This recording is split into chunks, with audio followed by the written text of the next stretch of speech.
Pues muy buenos días. A nombre del Gobierno del Estado de Yucatán, a través de la Secretaría de la Cultura y las Artes, les damos la más cordial bienvenida a la conferencia de hoy, que abordará temas muy importantes acerca de los procesos de independencia y cómo los vivimos los yucatecos. Historia de Yucatán, de la independencia a la revolución. Y para hablar de este tema, además acorde con las fechas, tenemos al destacadísimo historiador don Adolfo Góngora López, que nos estará disertando, abordando estos procesos independentistas en Yucatán. Bienvenido, don Adolfo. Muchas gracias. La escuchamos.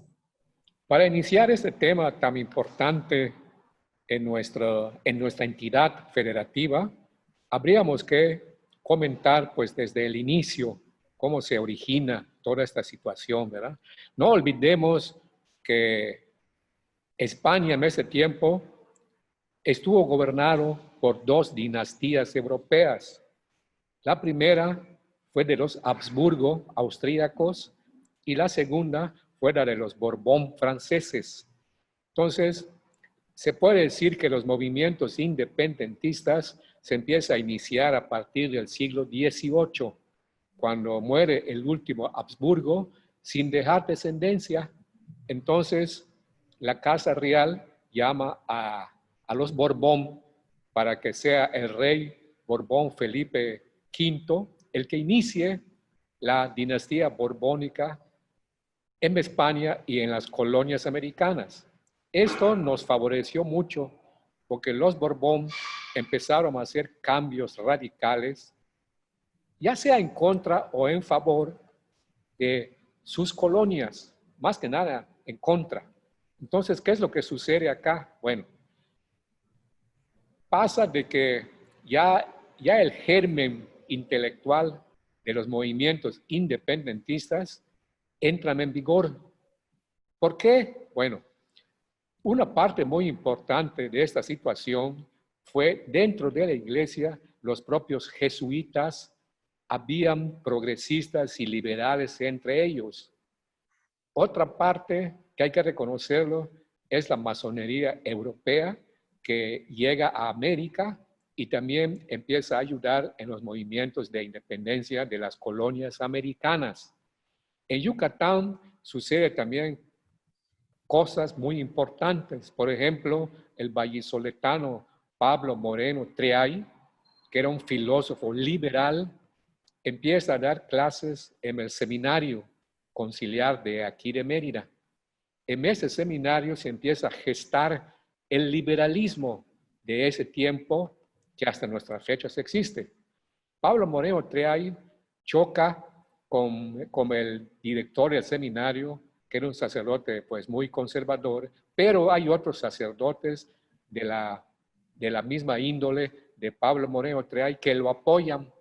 Entonces, en el seminario hay un cisma, más que cisma, hay un problema educativo, intelectual, que se divide. Entonces, varios alumnos liberales abandonan el seminario y abren la famosa casa de estudios, como se llama ahora la UADY.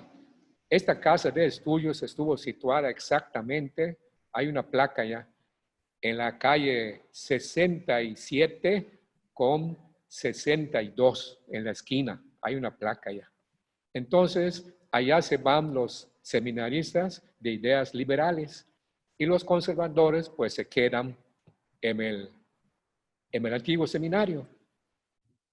También Pablo Moreno Triay y algunos jesuitas, Francisco Javier Suárez, Francisco Javier Alegre y otros, traen a Yucatán el liberalismo basado en la filosofía de Renato Descartes, un sistema conocido como cartesianismo, que está basado en que todo debe ser por medio de la razón, no de la fe.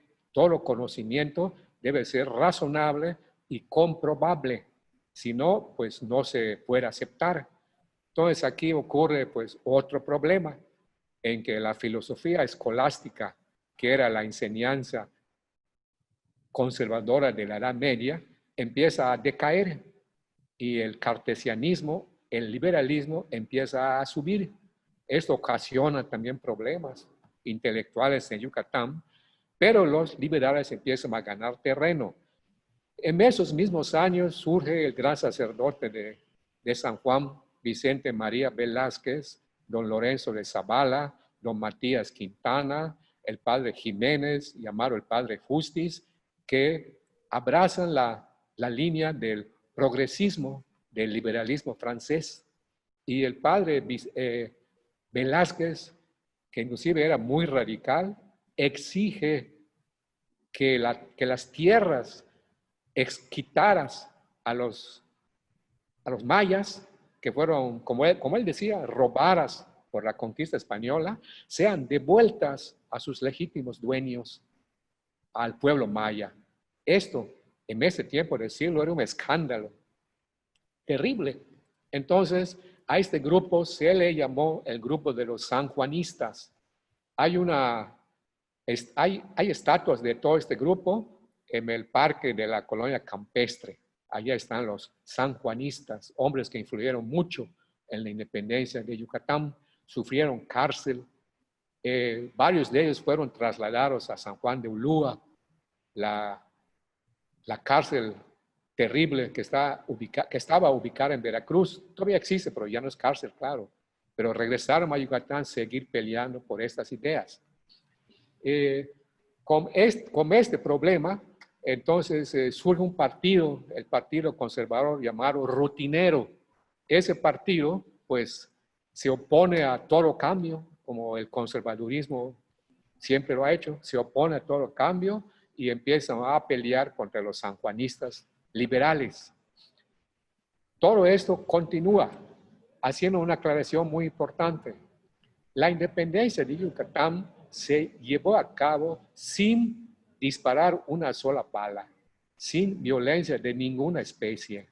Fue totalmente pacífica. Mientras la independencia, como todos sabemos, en el centro del país, la que inicia el gran cura Hidalgo, fue violenta durante 11 años, de 1810 a 1821, cuando Agustín de Iturbide pues hace la consumación de la independencia. Hay que reconocer que la historia oficial pues no está exactamente como sucedieron todos estos hechos, pero pues allá se va nuestra historia, ¿verdad? Entonces, ¿qué es lo que pasa? Entonces, después de ser expatriados, llevados presos a San Juan de Ulúa, entonces los dos partidos siguen en pugna, pero posteriormente se empiezan a unir los dos partidos, el rutinero y el sanjuanista, para lograr la independencia de Yucatán. Ya los conservadores ya no son tan radicales tampoco. También una cosa muy importante, en ese tiempo, en 1808, Napoleón Bonaparte, Napoleón I, invade España para atacar a Portugal, porque Portugal apoyaba a los ingleses en contra de los franceses de Napoleón. Pero después Napoleón no se sale de España, derroca al rey Carlos IV y mete presos en Bayona, Francia, que es un pueblito frontera con España, al rey Carlos IV y al heredero Fernando VII, el famoso Deseado, y coloca en el trono de España a su hermano José Bonaparte, alias Pepe Botella, porque según la historia, pues le gustaba tomar alcohol. Entonces, eso ayuda a las colonias americanas dominadas por España, porque surge en la Nueva España, lo que ahora es México, Miguel Ramos Arizpe y otro sacerdote famoso por su liberalismo, y dicen que la soberanía de España sobre México ya no existe. México ya no tiene, o sea, la Nueva España ya no tiene por qué depender del rey de España, porque el rey de España ahí no existe, está preso en Francia y su hijo también, y un francés, hermano de Napoleón, es el rey de España. Entonces allá intervienen también los grandes jesuitas que ya hablamos y apoyan este movimiento. Dicen que la soberanía no radica en los reyes, o sea, la soberanía, el poder, sino la soberanía radica en los pueblos, no en los reyes, que inclusive los pueblos tienen el derecho de cometer regicidios, o sea, derrocar a un rey e inclusive ejecutarlo, como lo hicieron en Francia con Luis XVI y María Antonieta. Esto pues también es otro escándalo de ese tiempo. Entonces, en 1810, pues ya sabemos, el 16 de septiembre, no el 15, 16 de septiembre, se celebra por error, por el 15 de septiembre, el famoso grito de Dolores. No, fue el 16 de septiembre, en la madrugada de 1810, el cura Hidalgo pues lanza el famoso grito de Dolores y se inicia la independencia de la Nueva España, o sea, de lo que ahora es México, repito. Entonces, esta lucha tarda 11 años y no se acababa. Solo un año, el cura Hidalgo y sus amigos cercanos, Allende, Aldama, Abasolo, logran pelear, pero después agarra el liderazgo, otro gran cura, José María Morelos y Pavón, y él continúa la independencia en el sur. Entonces, el virrey de ese tiempo era Apodaca, que hace un acuerdo aconsejado por el alto clero de la Nueva España para mandar a Agustín de Iturbide, que era un realista que había sido pues muy sanguinario en la guerra contra los independentistas, para que combata y acabe de una vez con los dos únicos rebeldes que todavía quedaban, que eran Guadalupe Victoria y Guerrero. Entonces, 4 veces intenta Iturbide derrotarlos y no puede. Entonces, la 5ª vez ya no lo intenta, simplemente pacta con ellos. Hace Iturbide el famoso plan de Iguala y es apoyado este plan de Iguala por los 2 rebeldes y por todos los líderes que todavía quedaban en todo el país. Entonces, España, al ver esto, renueven, o sea, sacan, vamos a decir así, a Apodaca y van al último virrey, que no fue virrey, era jefe político, que es Juan O'Donoghue, un irlandés liberal de ideas progresistas.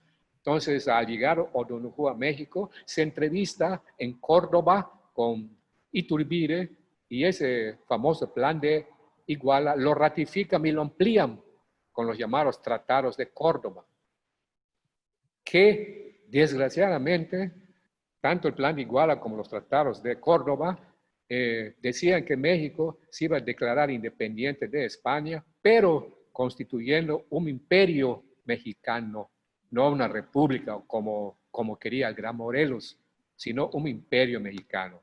Y llamaban como rey del imperio mexicano a Fernando VII, al hijo de Carlos IV. Y en caso que no aceptara Fernando VII, a cualquier príncipe de la casa real de los Borbón españoles. Nadie más acepta. Lógicamente, Iturbide había planeado todo para que él sea el primer emperador mexicano. Y efectivamente hacen una marcha en las calles de la capital, donde, entre comillas, el pueblo pide que Iturbide sea el primer emperador mexicano. Y así Iturbide llega a ser el primer emperador de México, su esposa María Huerta, la primera emperatriz de México. Afortunadamente, solo tardan 11 meses, ni un año tardan, porque Iturbide, como se le oponía el legislativo, disuelve las cortes, mete a la cárcel a los diputados rebeldes. Entonces, después, Santa Anna, que es una de las pocas cosas buenas que hizo, le da un golpe de estado a Iturbide, e Iturbide se ve obligado a huir a Italia, vive en San Remo, Italia. Regresa después, según él, para poner la paz en México, pero es aprendido y fusilado en Tamaulipas. y así acaba el primer imperio. El segundo imperio, que es el de Maximiliano, ya sabemos cómo acaba. Entonces, México inicia por primera vez ya la república, y el primer presidente de la primera república, hay elecciones, votos, etcétera, es Guadalupe Victoria. Su verdadero nombre era Félix María Fernández, pero todo el nombre de Guadalupe Victoria. Guadalupe por la famosa Virgen de Guadalupe y Victoria pues por las victorias de sus batallas militares. Después hay otra elección cuando acaba Guadalupe Victoria, que eran cuatrienios en ese tiempo las presidencias, y sube Vicente Guerrero. Allá hay un problema militar, es derrocado Guerrero y fusilado después. Después, puede decirse que aquí en Yucatán, el 15 de septiembre de 1821, el último gobernador colonial fue Juan María Echeverri, que era un buen gobernador, un caballero honesto, querido por casi todo el pueblo yucateco. Entonces, él recibe 3 mensajes. Uno del gobernador de Tabasco, donde dice que las fuerzas iturbidistas habían tomado Tabasco y el pueblo tabasqueño lo apoyaba. Otro del teniente del rey, que era, puede decir, el alcalde de Campeche, donde le decía lo mismo y le sugerían a Juan María Echeverri, gobernador de Yucatán, que acepte al imperio mexicano de Iturbide y se independice México. Después el ayuntamiento de Campeche hace lo mismo. Entonces Juan María Echeverri no quiere actuar por sí solo, también era un liberal. Entonces convoca en las casas reales. Las casas reales era el palacio de gobierno de ahora. Las casas consistoriales era el ayuntamiento donde está ahora.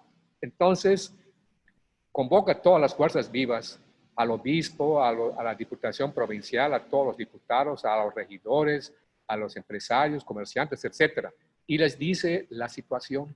¿Qué va a hacer Yucatán? Si independizarse de España y unirse a la Nueva España con el nombre de Imperio Mexicano. Todos aceptan lo último. No convencido aún, el gobernador Juan María Echeverri cita en la noche, pero en las casas consistoriales, en el ayuntamiento, a una misma reunión con los mismos invitados para definir qué se va a hacer. Allá le responden todos lo mismo, que Yucatán declare su independencia uniéndose a México. Entonces, se levanta el acta el 15 de septiembre de 1821 y nombran como gobernador. Bueno, siguen por los días que todavía faltan, entonces todos están de acuerdo en que siga siendo gobernador Juan María Echeverri. Y cuando él se despide, yéndose al puerto Cizal para embarcarse a España, lo acompaña muchísima gente hasta el puerto Cizal. Porque, repito, fue un buen gobernante. No se opuso a la independencia de Yucatán, la apoyó. Él pudo sacar a su ejército, pero no lo hizo. Él apoyó. Entonces, la Diputación Provincial nombra al primer gobernador del Yucatán independiente, que es don Pedro Bolio y Torrecillas. Entonces, después Yucatán manda a sus representantes al nuevo imperio mexicano, que son 2 yucatecos ilustres, para hacerles saber a Iturbide lo que había hecho Yucatán y que Yucatán apoyaba la independencia del nuevo país, con el nombre, repito, de Imperio Mexicano. Después viene la República, con Victoria y con Guerrero. Entonces, es lo que decía, repito, de que Yucatán se independiza sin disparar una sola bala, sin ninguna violencia de ningún tipo. Pero los antecedentes para lograr esto que acabamos de decir, sí hubo violencia. Sufrieron cárceles, atropellos, el padre Velázquez, Lorenzo de Zavala, etcétera, etcétera. Lorenzo de Zavala, que es un yucateco ilustre, pues se tiene que huir del estado de Yucatán, después choca con Iturbide, después choca con Santana y huye. Él se va a vivir a Estados Unidos, a Texas. Texas se acababa de independizar de México en 1836. En la selección, después Texas fue antes país independiente Texas, después se une a Estados Unidos como hasta ahora, como Estado asociado y libre. Entonces convocan a elecciones los tejanos y nombran como primer presidente de Texas a Houston y como vicepresidente primero de Texas a Lorenzo de Zavala. Así que un yucateco fue el primer vicepresidente de Texas. Él ahí está enterrado en Texas. Jamás regresó a Yucatán. Entonces, una cosa pues que yo siempre he opinado, ¿no? Y los expertos me han apoyado, de que, vamos a decir, en Mérida, en Yucatán, se celebra el grito de independencia el 16. No solo en México, o sea, no solo en Yucatán, en todo el país.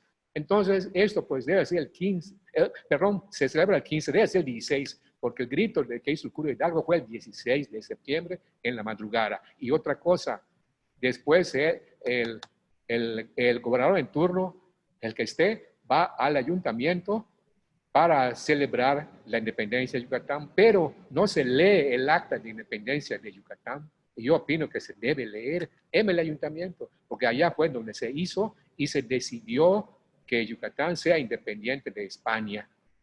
Ojalá, pues, en los próximos tiempos cambie esto, ¿verdad? Para que se haga como la historia real dice que así fue, así aconteció.